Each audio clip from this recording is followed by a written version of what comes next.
You know what it is, your boy D47, handling that business AM PM, revisiting as much rugby league information as possible. Right now, continuing on with the wooden spoons, up to the 1959 wooden spoon in Australian Rugby League, going to Parramatta Eels, their fourth straight wooden spoon, and so you're not missing any essential rugby league information, watching this video all the way through to the end. So, I've said many times already, Parramatta picked up 6 consecutive wooden spoons, the years 1956 up to 1961, so this just happens to be the fourth one of those 6, and it was pretty much as miserable as all the others, as you probably would have guessed by now. But we'll just go for all of it anyway, because we have got to go through all the wooden spoons.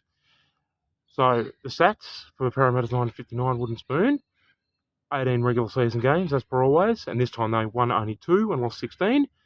Which, if you're watching these videos, will know that was a very unfortunate, but also a very familiar situation for them. Their attack, they managed only 150 points in the 1959 season, while conceding 399. So the for and against minus 249 points, which again, unfortunate but very familiar. And the top try and point scorers also very measly, very meagre returns. And as you'd probably expect, the top try scorer, his name was Robin Gair, G-A-I-R, Gair, Robin Gair, and he managed just 6 tries for Parramatta in 1959. He also managed to get 1 goal, a total of 20 points, remembering tries used to be 3 points at the time. And there was another Parramatta player called Doug Moore, and he got no tries, 19 goals, for a total of 38 points. So the top try and point scorer are very, very meagre returns. And another problem that Parramatta were plagued by at the time, with Doug Moore getting his 19 goals, 38 points for them in 1959. That was the only season he played first grade for any team ever. So another serious problem plaguing the poor old Eels at the time was the fact that they couldn't hold on to any players that they did have. Like, they couldn't attract high quality players, because no one wanted to go to the team who was getting the wooden spoon. But the players they did have, they couldn't hang on to those players for any extended period of time, which obviously makes it extremely difficult if you can't keep a team together to build some momentum and start winning some games eventually. You need to have the same group of players together, and that just wasn't happening for them during these 6 wooden spoons. And then we move into the moment in the sun and most embarrassing moment, as per always. And the moment in the sun, wow, this one's absolutely phenomenal. I almost can't believe it. Out of the 2 games that Parramatta actually won in 1959, one was in round 5 against South, where they won 10 points to 5, and the other was in round 9 against East, where they won 14-10. The round 9 win against East, 14-10. East, if you've been watching these videos, you'll know that East were one of the other battlers, struggling teams at the time. But the round 5 win over South, 10 points to 5 at Redfern Oval. Parramatta, the team who got 6 straight wooden spoons, going to Redfern Oval, which was notoriously difficult for visiting teams to get wins at. The almighty South Sydney Rabbitohs at the time, one of the heavyweights of the competition at the time, rarely lost at Redfern Oval. Extremely intimidating venue for visiting teams to go, so close to impossible that the team getting the wooden spoon every year would get a win there, but somehow they did. 1959 round 5. Parramatta beat South 10 points to 5 at Redfern Oval, which is their moment in the sun for the season, but obviously they didn't repeat that sort of performance at any other point in the season.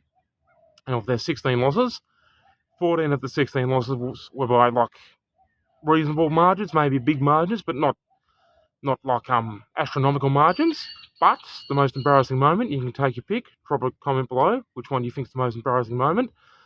The other 2 losses, both against the almighty St George Dragons, were 2 absolutely humiliating scorelines, so take your pick as to which one is the most embarrassing moment, taking into account that this was the St George team who won 11 straight grand finals, the years 1956 up to 1966, the almighty Saints team, with Norm Provan, Brian Popper-Clay, Eddie Lumsden, Reg Gaznia, Graham Langles, everyone like that. I know, the greatest rugby league team ever, up against the worst rugby league team ever. You'd expect Saints to win easily, but still.